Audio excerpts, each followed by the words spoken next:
I heard her laugh as I vomited into her marble sink. "Amanda, it's working," she whispered, my own wife, standing outside the door with her mother, proud of what they'd done to me. My vision was spinning, my heart jackhammered, and through the haze I realized they'd drugged me, on her birthday, in her mother's home. After 22 years of marriage, I wasn't just being replaced, I was being erased.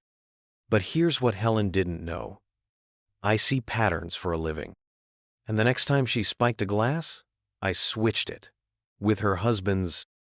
But before we begin, let me know where in the world you're watching from today. It's always fascinating seeing who's joining us from around the world.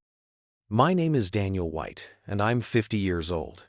I manage logistics at Bradford Sons while maintaining our modest ranch house in Sacramento, where Sunday family dinners remain a sacred tradition. My wife Amanda, whom I've been married to for 22 years, handles the social calendar with practiced grace, though her mother, Helen Bradford's presence, always brings a chill to the room. When Helen married Carl Bradford 5 years after her first husband died, she made it clear I wasn't the caliber of man she'd imagined for her daughter. I've spent 2 decades watching her eyes narrow at my table manners, hearing the bite beneath her compliments.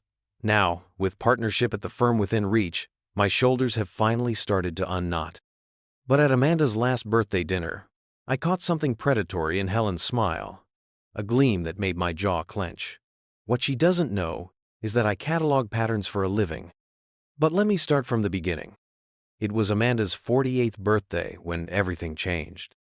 Helen had insisted on hosting at her place, one of those sprawling Mediterranean-style homes where even the doorknobs probably cost more than my first car. You know the type. All marble counters and crystal everything, where you're afraid to breathe too hard in case you knock over something irreplaceable. The evening started like they always did, with Helen playing the perfect hostess. She floated around in one of her designer dresses, all polished smiles and practiced charm. Amanda was radiant, caught up in the attention, while Carl worked the room with his usual easygoing nature, telling stories about his contracting days that I'd heard at least a dozen times before. "Daniel, you're too quiet over there," Helen called out, her heels clicking against the hardwood as she approached with 2 wine glasses. "I've got something special for you, a blend I discovered at that little vineyard in Napa." Her smile was wider than usual, almost eager. That should have been my first warning. "Thank you," I said, accepting the glass. The wine was deep red, almost black in the dim lighting. Helen clinked her glass against mine, but I noticed she barely wet her lips while I took a proper sip. You ever have one of those moments where something feels off, but you can't put your finger on why? Like when you walk into your house and know someone's been there even though nothing's obviously moved? That's how it felt watching Helen glide back to Amanda's side, their heads bent together in quiet conversation. The wine had a strange aftertaste. Bitter, metallic. Within 5 minutes, my collar felt too tight. The room's edges started to blur, and my heart was doing this weird stutter step in my chest. At first, I thought maybe it was anxiety, or that I'd eaten something wrong. But when the chandelier light started leaving trails across my vision like some acid trip from a 1960s movie, I knew this was something else entirely. "Excuse me," I managed to say, pushing back from the table. Amanda barely glanced my way, too engrossed in whatever Helen was whispering. The walk to the bathroom felt like wading through molasses, each step requiring intense concentration. Under the harsh bathroom lights, I gripped the marble counter and forced myself to look in the mirror. My reflection shocked me. Pupils blown so wide my eyes looked black, sweat beading at my hairline. The room swayed like I was on a boat in rough seas.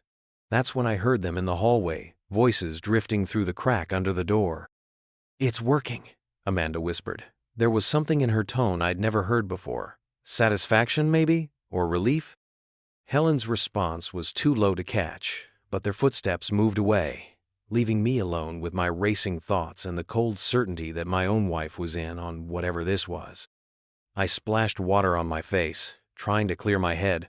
The cool drops helped a little, but my hands were shaking. 22 years of marriage, and this is what it had come to, being drugged at my wife's birthday dinner while she conspired with her mother in the hallway. Standing there, watching water drip from my chin, I remembered something from my college chemistry class about certain drugs dilating pupils, Benzos, maybe? Or something worse? Whatever it was, they'd planned this. Helen's too bright smile, the special wine, Amanda's careful disinterest. It all clicked into place like a poison puzzle. My stomach lurched, and I barely made it to the toilet in time. As I knelt there, tasting bile and betrayal, I heard Helen's laugh floating down the hallway. The same laugh she'd used at countless Sunday dinners while subtly criticizing my table manners or career choices. But this time, there was nothing subtle about her attack. Through the drug-induced haze, one thought cut through clear as crystal. They'd finally shown their hand.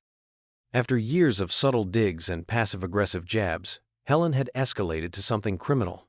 And Amanda, my own wife, was helping her.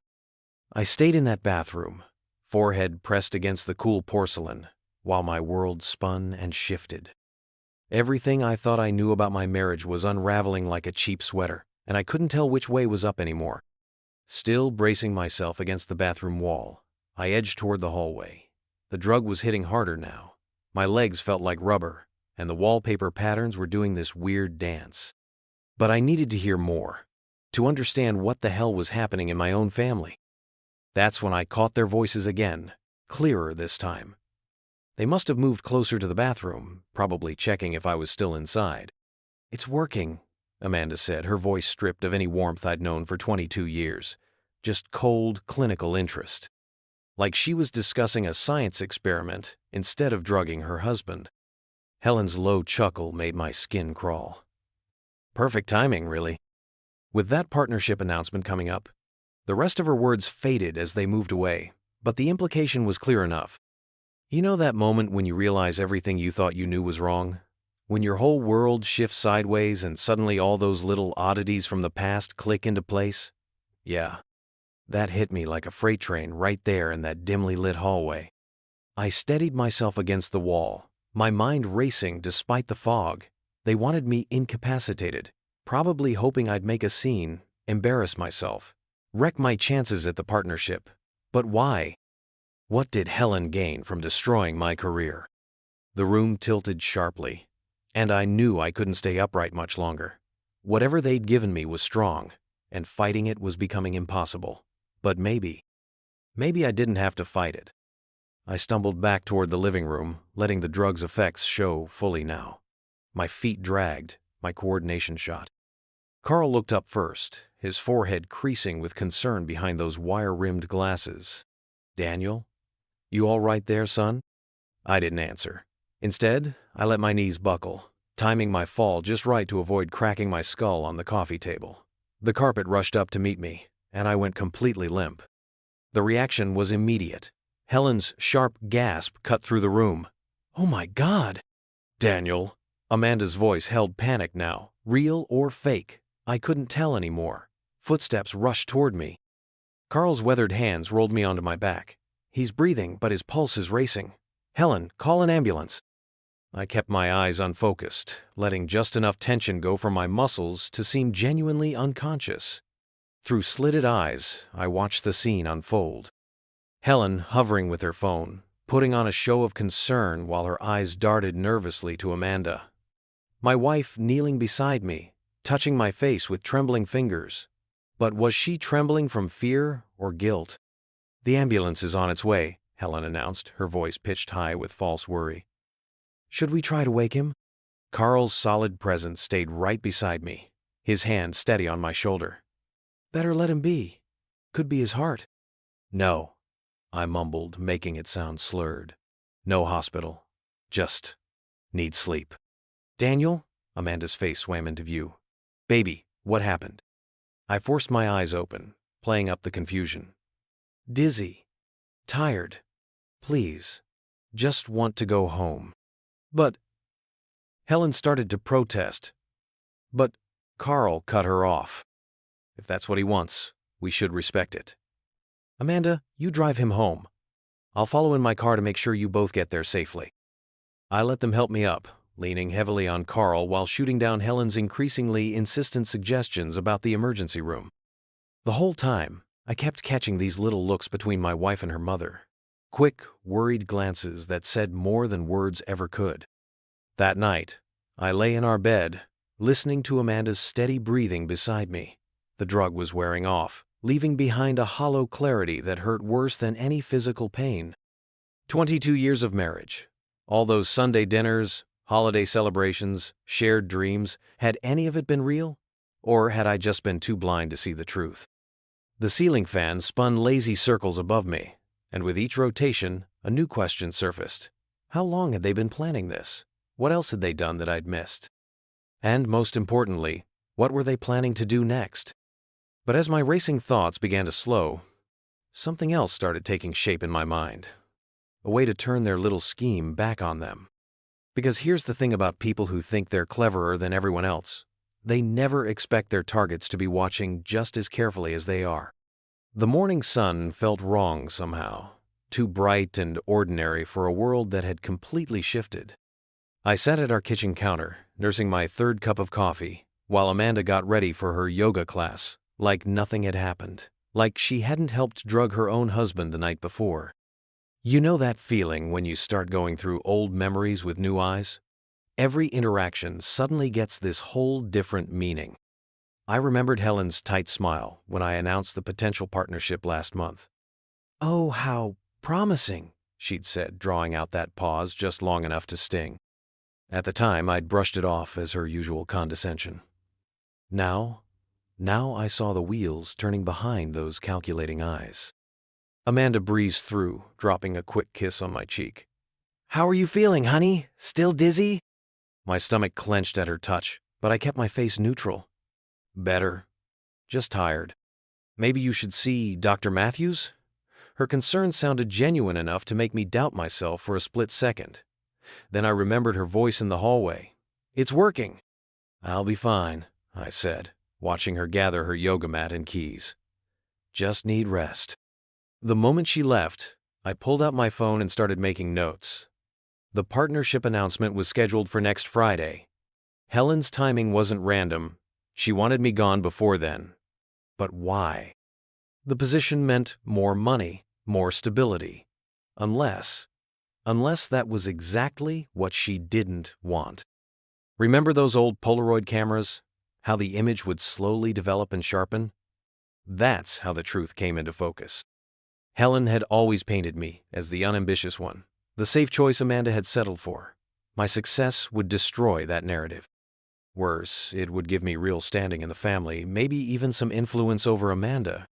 I couldn't help but laugh, a short, bitter sound that echoed in the empty kitchen. All these years, I'd thought Helen's problem was that I wasn't good enough. Turns out, her real fear was that I might prove to be better than she'd claimed. Sunday dinner was coming up in 2 days. Helen would try again. People like her always double down when their first attempt fails. But this time, I'd be ready. I grabbed my keys and headed out, mind already mapping out what I needed. The mall was quiet that morning. I found what I was looking for in one of those high-end houseware stores Helen always bragged about shopping at. 2 crystal wine glasses, identical to the ones she used for special occasions. The saleswoman kept chattering about the craftsmanship, but I was focused on the bases, checking the clarity of the glass, making sure they'd work for what I had planned. Back home, I spread newspaper across the workbench in our garage. With careful strokes, I used a glass etching tool to mark one of the stems. Nothing obvious, just a tiny pattern of dots that would catch the light if you knew where to look. To anyone else, it would seem like a manufacturing detail. "What are you doing?" I nearly dropped the glass. Amanda stood in the doorway, still in her yoga clothes. I held up the unmarked glass. "Thought I'd replace the one I knocked over last night. You know how your mother is about her sets being complete." Amanda's face softened. That's really thoughtful, Daniel." For a moment, she looked like the woman I'd fallen in love with, the one who used to defend me against her mother's subtle digs. Then she glanced at her phone, and that mask of concern slipped back into place. "Why don't you lie down for a while? You still look pale." I nodded, carefully wrapping both glasses in tissue paper. "Good idea. I'll just finish this up first." After she went inside, I stored the glasses in my trunk, safely tucked inside their box. Then I sat there, hands gripping the workbench until my knuckles went white. 22 years of marriage, and I'd never once thought I'd have to protect myself from my own wife. But that's the thing about betrayal. It doesn't just break your heart, it reshapes your whole world. Sunday was coming. Helen would make her move, confident in her control of the situation. She'd pour the wine, serve it with that practiced smile, expecting me to play my part in her little drama. But this time, the glasses wouldn't be hers. Sunday rolled around like a storm cloud. I pulled into Helen and Carl's driveway 40 minutes early, the marked wine glass riding shotgun in its tissue-wrapped box. My hands were steady as I grabbed it. Funny how clarity can do that to you. Carl answered the door in his usual golf shirt and khakis. "Daniel, you're early." His weathered face crinkled into a genuine smile. That's what always got me about Carl. He was the only one in this family who seemed to actually like me. "Thought I'd help set up," I said, holding up the box. "Brought a replacement for the glass I broke." "Helen's in the kitchen with Amanda." He lowered his voice. "Probably better if we handle the table ourselves. Helen's been particular today." I followed him to the dining room, where the afternoon sun streamed through tall windows. The table was already half set, crystal glasses catching light like warning beacons. My throat tightened as I remembered Thursday night, that dizzy spiral into confusion. "Let me get the rest of the settings," Carl said, heading for the china cabinet. The moment he turned his back, I moved. Quick, practice motions, just like I'd rehearsed. I identified Helen's usual spot at the head of the table, swapped her glass with my marked one. Then I tucked my actual glass behind a potted plant, out of sight, but within easy reach.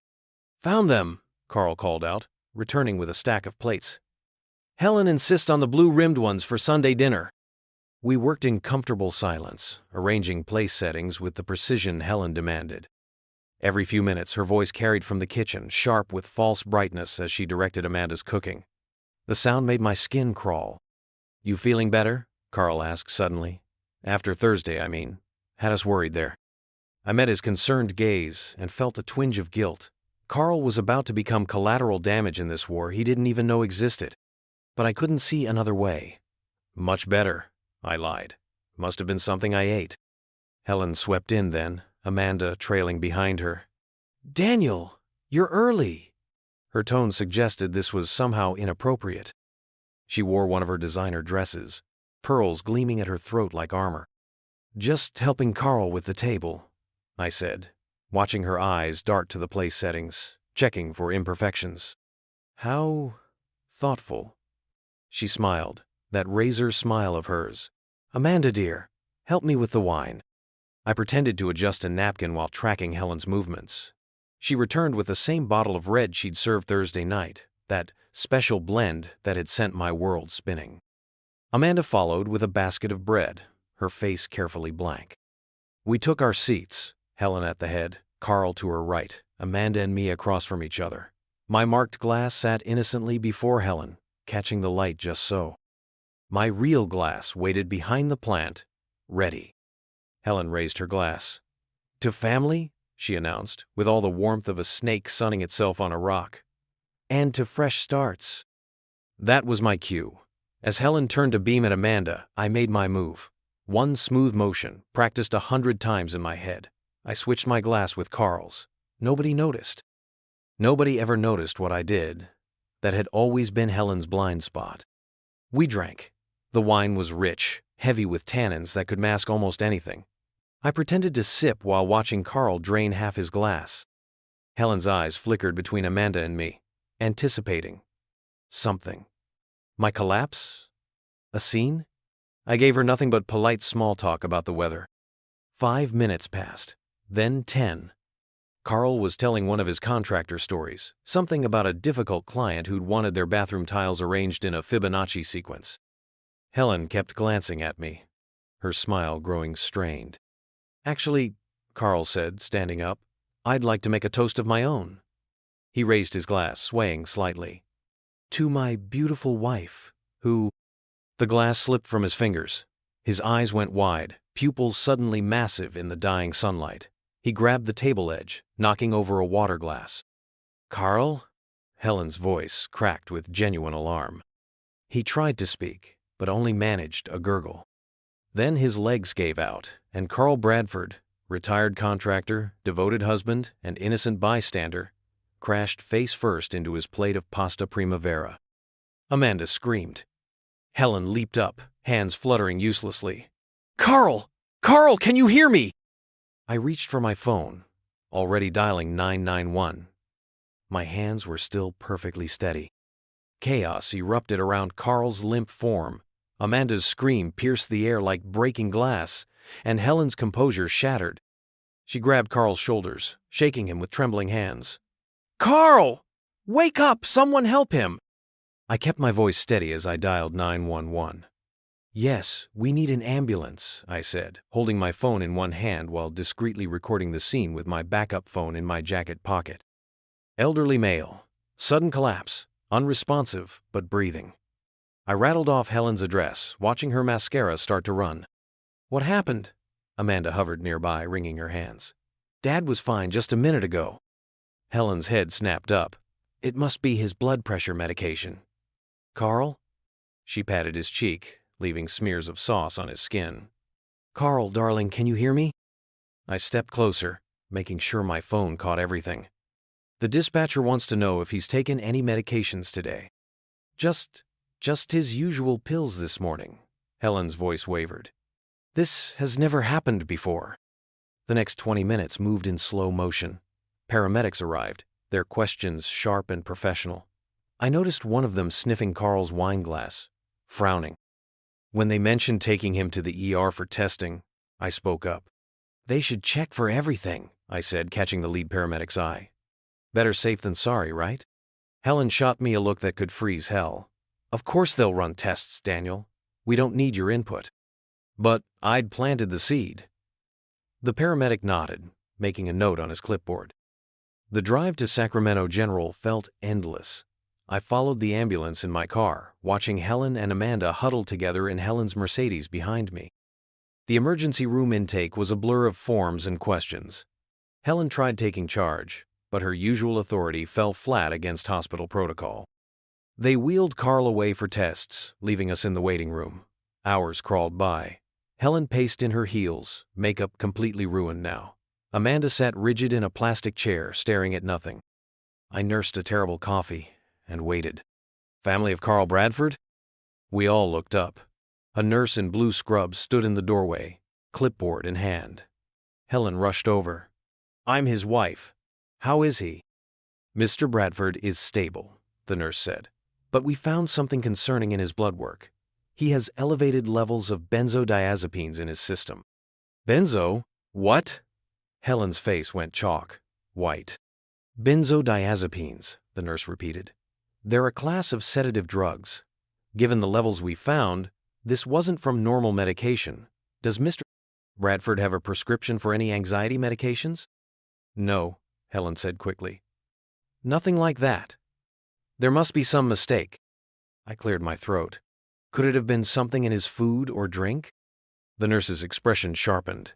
"That's what we're trying to determine. The police have been notified, standard procedure in cases like this." Helen's composure cracked completely. "Police? That's ridiculous. It must have been a mix-up with his medications. Or maybe something at the pharmacy."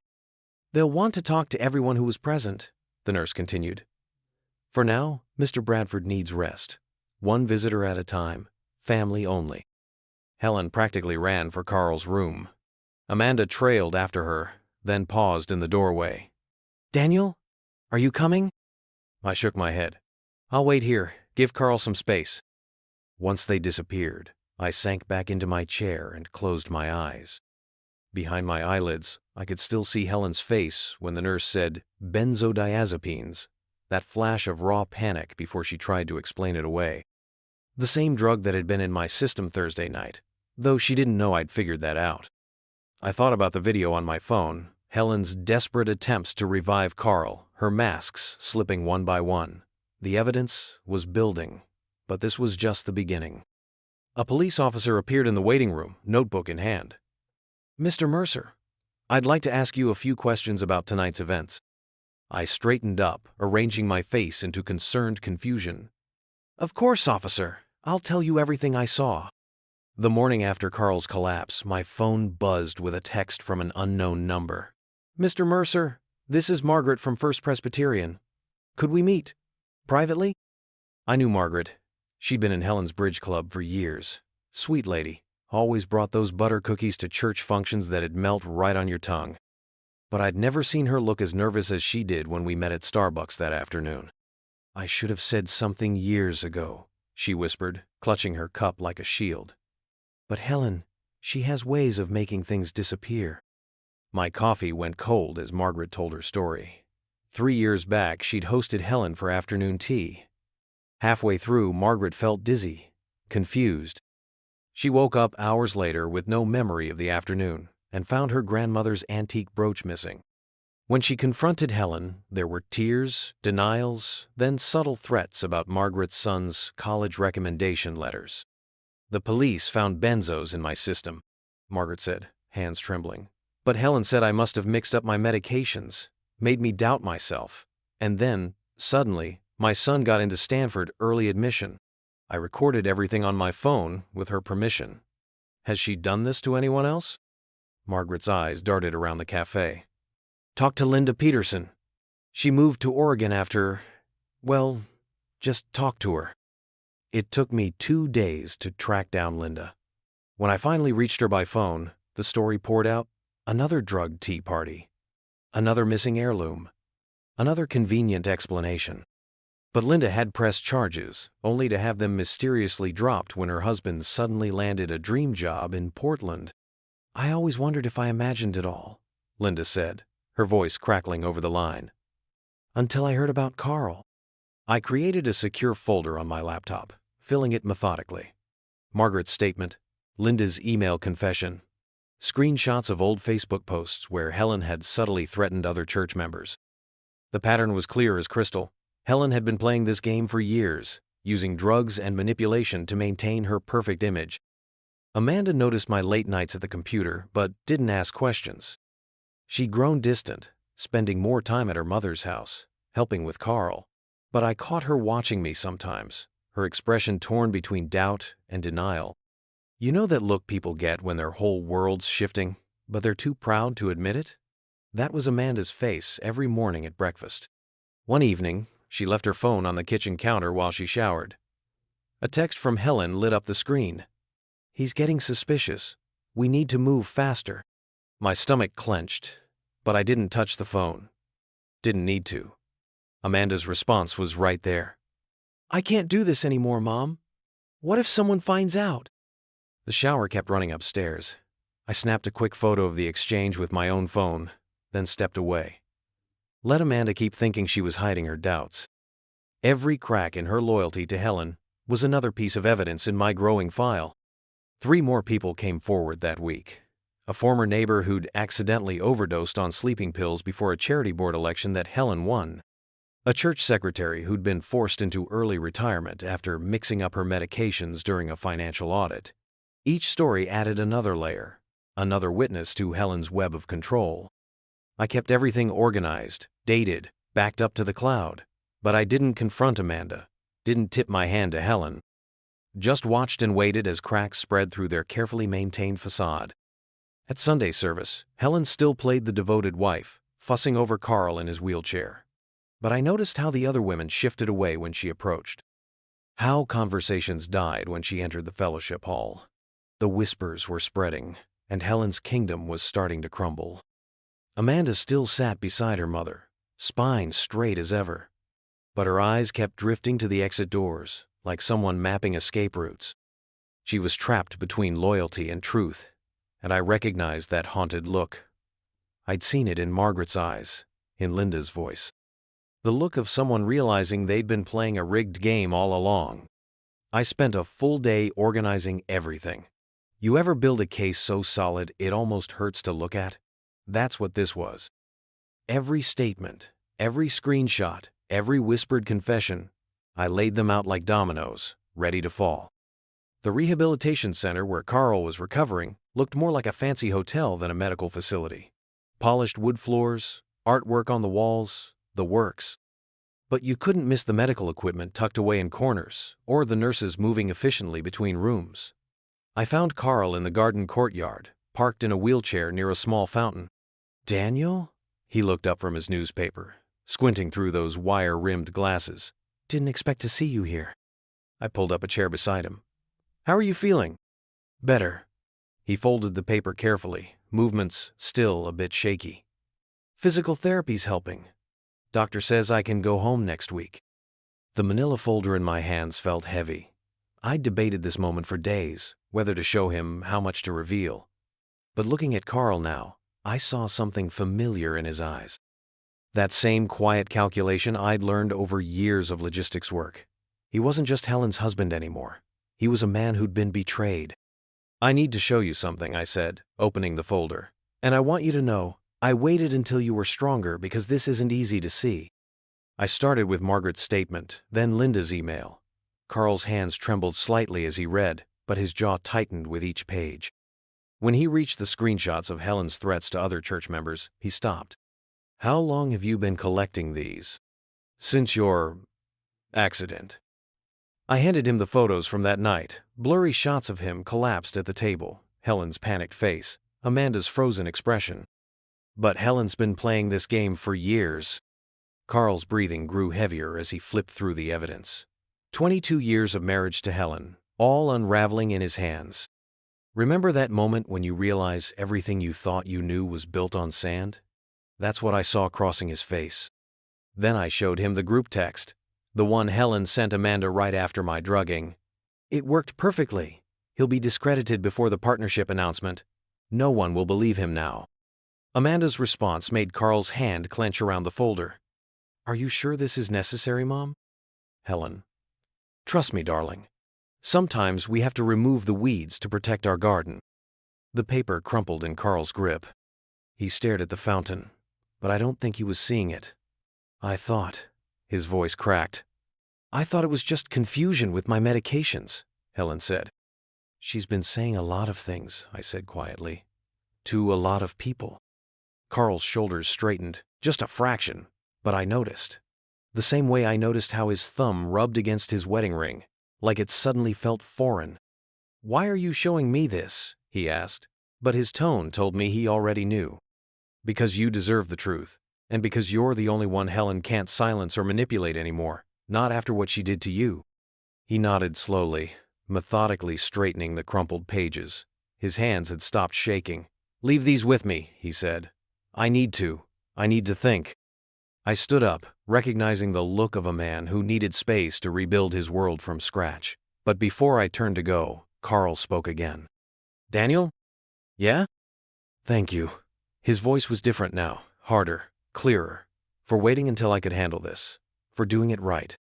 I nodded and left him there by the fountain, the folder heavy in his lap. Through the courtyard window, I watched him open it again, starting from the beginning, taking it all in, building his own case, piece by piece. Some betrayals cut so deep they change who you are. I'd seen it happen to me. Now I was watching it happen to Carl. And somehow, I knew that quiet man in the wheelchair was about to become Helen's worst nightmare. 3 days crawled by like molasses. I kept going through the motions at work, reviewing shipping manifests, checking inventory, anything to keep my mind off the storm I knew was coming. You ever notice how time slows down right before everything changes? Like the universe is holding its breath? The call came during my lunch break. Carl's voice was steady, almost formal. It's done. Filed the papers this morning. I set down my sandwich, suddenly not hungry. How'd she take it? Don't know yet. Left them with her lawyer. He paused. Daniel, thank you for opening my eyes. After we hung up, I sat there staring at my office wall. The same wall I'd looked at for 15 years, with its faded logistics award and family photo from that fishing trip in Tahoe. Amanda's smile in that picture felt like it belonged to someone else now. I didn't have to wait long for the fallout. My phone started buzzing around 3. Amanda's texts rolled in like waves. Mom's hysterical. Carl's lost his mind. We have to do something. Please come home early. I didn't respond. Just packed up my desk like any other day, drove home like any other evening. But when I pulled into our driveway, Amanda was waiting on the porch. Her mascara was smeared, hands twisting her phone like she was trying to wring answers from it. "Where have you been?" She rushed down the steps. "I've been texting you for hours!" "Working." I walked past her to unlock the door. "Like I do every day." She followed me inside, her heels clicking frantically on the hardwood. "Daniel, please. We need to fix this. Mom's falling apart. Carl won't answer anyone's calls." "Good for Carl." "How can you say that?" Her voice cracked. "They're family." I turned to face her, really looked at her for the first time in weeks. The woman I'd married was still there, somewhere beneath Helen's careful molding. But right then, all I saw was the echo of her mother's manipulation. Family doesn't drug each other, Amanda. It wasn't. She ran her fingers through her hair, frustrated. Mom was just trying to protect me. From what? A husband who worked his way up? Who never cheated, never hit you, never even raised his voice? My calm surprised even me. Or was it the promotion that scared her? The thought that I might actually succeed? "You don't understand." "I understand perfectly." I walked to our bedroom, pulled out my suitcase. "I understand that you watched your mother try to destroy me. Twice. And you did nothing." Amanda grabbed my arm as I started packing. "Please, Daniel. We can work this out. Go to counseling. Start fresh. Like Carl and Helen." I gently removed her hand. "How's that working out?" "That's different. Mom made a mistake." "A mistake is burning dinner. A mistake is forgetting an anniversary." I zipped up the suitcase. "Plotting to drug and discredit someone? That's a choice." Tears streaked her face. "So you're choosing revenge? Turning Carl against Mom? Breaking up their marriage?" "No." I met her eyes. "I chose truth. Carl made his own decision. You're betraying this family." That word betraying hit me like a splash of cold water. I set down my suitcase and really looked at her. You know what's funny? I actually felt guilty at first. Wondered if I was going too far, showing Carl those texts. But right now, hearing you say that, I shook my head. "You still don't get it." "Get what?" "That I'm done protecting people who tried to destroy me." Amanda's face crumpled. She sank onto our bed, the same bed where I'd laid awake so many nights, trying to be the man her mother would finally accept. "Please," she whispered, "don't leave." 22 years of marriage echoed in those words, but all I heard was Helen's voice, all those Sunday dinners, all those subtle digs and veiled threats. I picked up my suitcase. "Goodbye, Amanda." No shouting, no dramatic speech, just 4 quiet steps to the door, the soft click of the latch, and the weight of my wedding ring in my pocket. Sometimes the strongest thing you can do is walk away. It's strange how fast a carefully built facade can crumble. Like watching a sandcastle dissolve under a rising tide. One moment it's there, proud and pristine. The next it's just scattered grains. I heard about Helen's downfall in pieces, mostly through Carl, who'd started meeting me for coffee every couple weeks. He'd moved into a small apartment across town, taking only what he'd brought into the marriage. Said he couldn't stand sleeping in that house anymore, knowing what had happened under its roof. Church council meeting was rough, he told me one morning, stirring his coffee absently. Helen showed up anyway, tried to volunteer for the holiday committee like nothing happened. Martha, you know Martha, runs the food bank? She just stood up and walked out. Half the room followed. I remembered Martha, sweet lady who'd always brought Helen her famous peach cobbler during the holidays. How'd Helen take it? Like she takes everything. Chin up, smile fixed. But her hands were shaking when she gathered her things. Carl's eyes had that distant look they got when he was processing things. 20 years in that congregation. Gone. The next domino fell at the country club. Helen had practically lived there, hosting her famous garden parties, organizing charity auctions. But money and influence only shield you so long. When the whispers started about Carl's accident, about the other incidents people were finally talking about, her social circle contracted like a burning leaf. I didn't have to work to spread the truth. Helen had spent decades cultivating enemies beneath those polite smiles. Once the dam broke, everyone had a story. The suspicious food poisoning at that fundraiser, the misunderstanding with the catering company that nearly ruined a rival's daughter's wedding, The time her neighbor's prize roses mysteriously died right before the garden show. Amanda stopped defending her mother after the third week. She'd been staying with friends, calling less and less. Carl mentioned seeing her at the grocery store, looking tired and small without Helen's influence propping her up. "House is falling apart," he said during another coffee meetup. "Drove by yesterday. Garden's all weeds now. Remember how she used to spend hours out there, making sure every leaf was perfect?" I did remember. Those gardens had been Helen's pride, her proof that she could control even nature itself. Now they were choking with dandelions.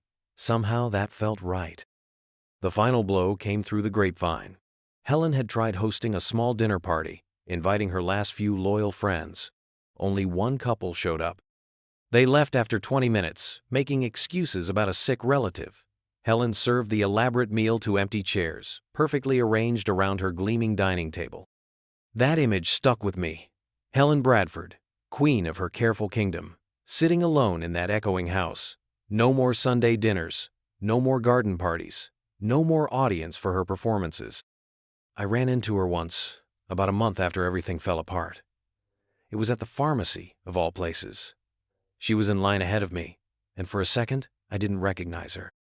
Her hair had lost its perfect styling. Her clothes were wrinkled. When she turned and saw me, her face did this complicated dance between hatred and fear. She opened her mouth like she wanted to say something, probably something cutting, something to prove she still had power. But then her eyes darted to the pharmacist, to the other customers, and she just deflated, gathered her bag and hurried out without a word. I didn't feel satisfaction watching her retreat. Didn't feel much of anything, really. Just a quiet certainty that justice sometimes works itself out without any help from us. Helen had spent her life arranging everyone like pieces on a chessboard. Now she was learning what happens when the pieces start moving on their own. Carl summed it up best during our last coffee meetup. "You know what the worst part is for her?" he said, watching the steam rise from his cup. "It's not losing me, or the house, or even her standing in town. It's that for the first time in her life, she can't control the story. People see her now, really see her. And there's not a damn thing she can do about it." I thought about Amanda's birthday dinner, about Helen's satisfied smirk when she handed me that drugged wine. She'd been so sure of her power then, so certain of her script. But she'd forgotten the first rule of manipulation. Eventually, every puppet cuts its strings. The text from Carl came on a Wednesday morning. "Got something you might be interested in. Coffee?" We met at our usual spot, that little place by the hardware store where nobody bothers with small talk. Carl looked better, shoulders straighter, eyes clearer. Amazing what dropping dead weight can do for a man. He slid a folder across the table before even ordering. Inside were photos of a lakefront cabin, tucked away in a stand of old pines. The kind of place you'd see on postcards, all weathered wood and wide windows. "Helen never liked it," Carl said, stirring his coffee. "Too rustic," she said. "Wanted to sell it years ago, but I held on to it. Glad I did now." I studied the photos, something warm and quiet settling in my chest. The cabin wasn't fancy, maybe 1,500 square feet, with a wraparound deck that had seen better days. But those windows, they faced east over the water, perfect for watching sunrise. "Market value's around $450, Carl continued, his voice casual. "I'll take 225, if you're interested." My coffee cup froze halfway to my mouth. "Carl." He held up a hand. "Don't. This isn't charity, Daniel. And it's not an apology either, just." He paused, choosing his words carefully. "Let's call it karma finding its level. You know that feeling when something slots into place so perfectly, it's like the universe planned it? That's what this felt like. I'd been staying in an extended stay hotel since leaving Amanda, watching my savings drain while I figured out next steps. The cabin wasn't just shelter, it was a fresh start. We did the paperwork that afternoon. No agents, no complications. Just two men who understood each other, signing papers in a quiet office. When Carl handed me the keys, there was this moment, just a heartbeat really, where we looked at each other and nodded. Nothing needed saying. The moving in part was simple. 22 years of marriage, and I'd walked away with barely 2 rooms worth of stuff. Funny how life can fit in a rental truck when you strip it down to essentials. My coffee maker, my grandfather's old workbench, books I'd collected over the years, the bare bones of a life, ready to grow new flesh. That first week, I took my time setting up. There's something therapeutic about arranging furniture in an empty space, about deciding exactly where each piece belongs. No compromise, no accounting for someone else's taste, just me and my instincts. The deck needed work, loose boards, weathered rails. I spent 3 days replacing planks, sanding rough spots, applying fresh stain. The repetitive motion of the sander helped quiet my mind. With each stroke, another layer of the past wore away. The kitchen came next. I'd always done most of the cooking anyway, so I knew exactly how I wanted it. Pans hanging where I could reach them. Spices arranged by how often I used them. Coffee station by the window, so I could watch the lake while the pot brewed.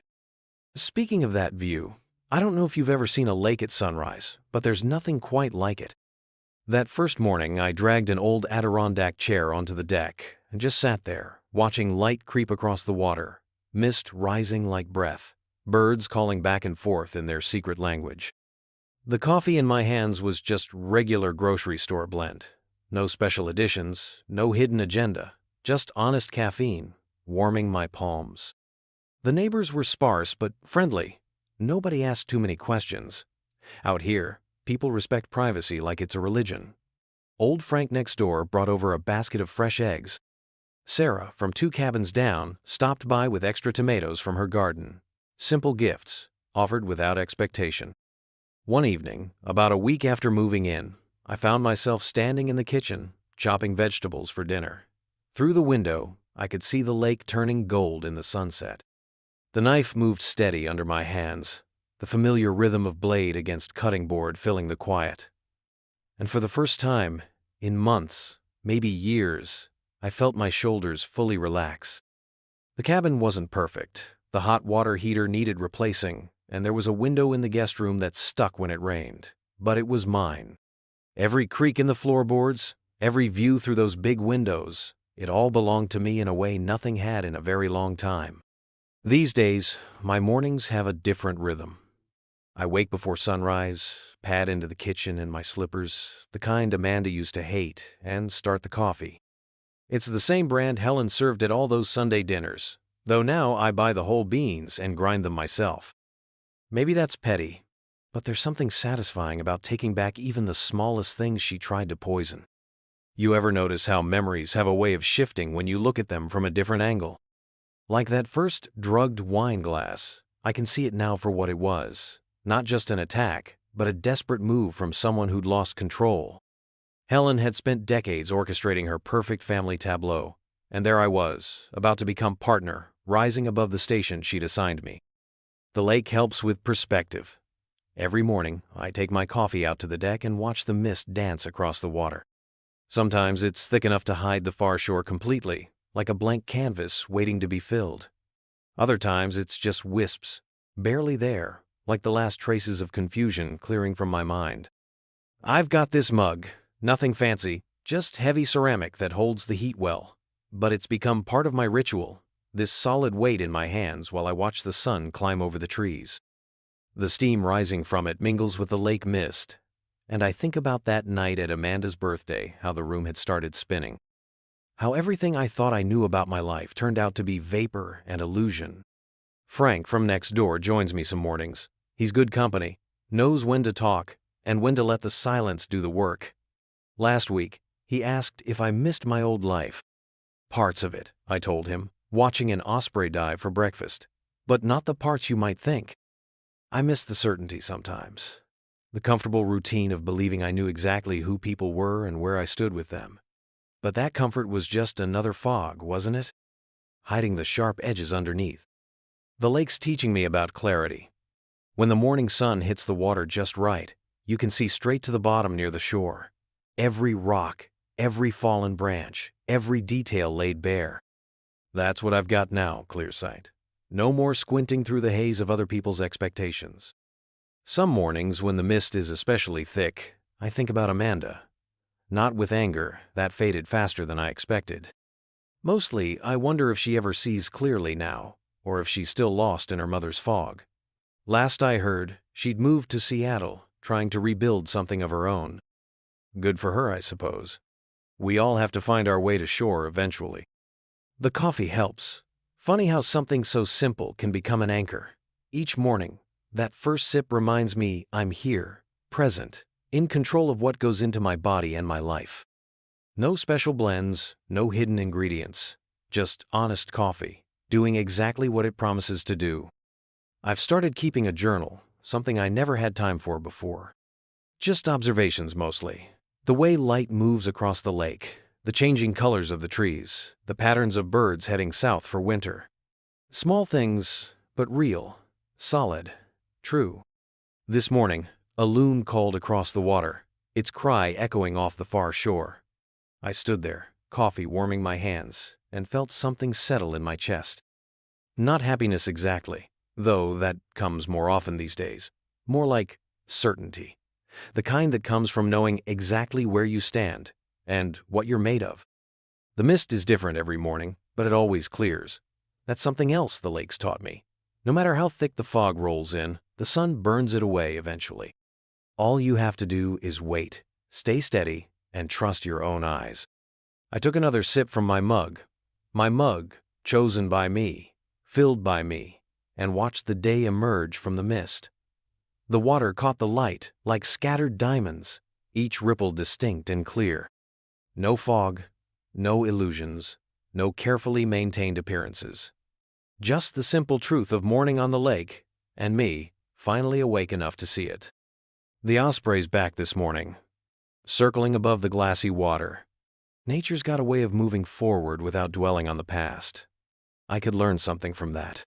Word around town is Helen's become a ghost in her own life. The church ladies, who once hung on her every word, now cross the street when they see her coming. Her garden club quietly suggested she take some time for herself. Even her bridge group, and those women stuck together through divorces, deaths, and scandals, found reasons to reorganize without her. It's funny how reputation works. All those years she spent building her perfect image, gone in a matter of weeks. Carl, though, he landed on his feet, bought himself a condo downtown, joined a golf league, started volunteering at the Veterans Center, ran into him at the hardware store last month. We didn't say much, just nodded and shared that look men get when they've been through something together. He seemed lighter, like he'd shed more than just a bad marriage. Amanda. Well, that's a different kind of quiet. She tried calling a few times after the divorce papers went through. Left messages about explaining everything and making things right. But what's right about watching your wife help poison you? Last I heard, she'd packed up and moved to Seattle. Starting fresh, they say. Good for her. Sometimes the only way forward is away. You know what really gets me? The coffee mug. Sounds silly, right? But every morning when I wrap my hands around it, I think about how Helen used to serve me coffee at those Sunday dinners. Always with that tight smile, like she was doing me some grand favor. Now I pour my own coffee, choose my own mug, decide how I want my mornings to go. Small freedom maybe, but it matters. The lake's teaching me things too, like how the surface can be choppy while the depths stay calm, or how the morning fog always lifts if you're patient enough to wait it out. Take this morning. Started out so thick I couldn't see 10 feet past the dock. But I stood there anyway, letting the steam from my coffee mingle with the mist. Watched the sun do its slow work of burning through. That's when it hit me. All those years I thought standing still meant keeping the peace. Don't rock the boat. Don't make waves. Just weather whatever storms blow through. But that's not peace. That's just making yourself an easy target. The minute I started moving, really moving, with purpose and direction, that's when everything changed. Frank wandered over while I was thinking about all this. He's got this way of showing up just when the silence gets too heavy. Quite a view, he said, nodding at the clearing mist. Gets better every day, I told him. And it does. The sun's breaking through now, burning off the last wisps of fog. Funny how clear everything looks from here. Helen's schemes, Amanda's betrayal, they don't loom so large anymore. They're just ripples on the surface, while I'm swimming in deeper waters. You want to know the real secret? It wasn't about revenge. Never was. It was about refusing to be still when the current's trying to drag you under. About recognizing that sometimes the best defense is simply to start walking away from the poison towards something true. The osprey's made its dive, emerged with breakfast clutched in its talons. Even from here, I can see the fish glinting in the morning light. Nature doesn't waste time on elaborate plots or careful appearances. It just moves with purpose, does what needs doing. I take another sip of coffee, my coffee, in my mug, on my dock, and watch the last of the mist dissolve into nothing. The lake stretches out clear and calm, reflecting the kind of morning that makes you glad to be exactly where you are. A man who stands still becomes their target, so I started walking. And you know what? I haven't stopped since. I believe stories like this find us for a reason. If this one touched you, please subscribe. I share a new one every day, and tomorrow's might be the one your heart's been waiting for.